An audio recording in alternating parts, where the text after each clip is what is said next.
ఈరోజు ఈ సత్యమును గురించిన మాట ఎలా ఉంటుందంటే, భూమి మీద చాలా మంది దేవతలు దేవుళ్ళు అనబడుతున్న వారు ఉన్నారు.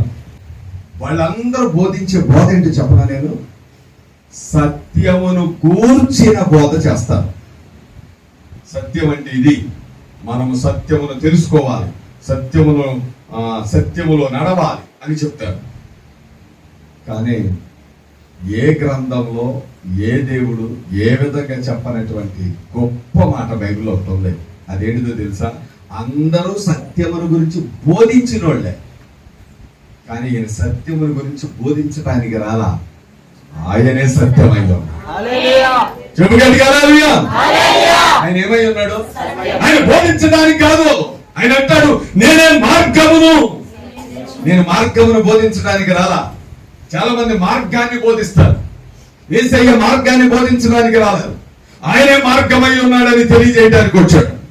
చాలా మంది సత్యమును గురించిన బోధ చేస్తారు. నా దేవుడు సత్యమును గురించిన బోధ చేయడానికి కాదు, ఆయనే సత్యమై ఉన్నాడని తెలియజేయడానికి వచ్చాడు. నా దేవుడు జీవమై ఉన్నాడు. ఎక్కడికో వెళ్తే జీవం రావటం కాదు, ఆయనే జీవం.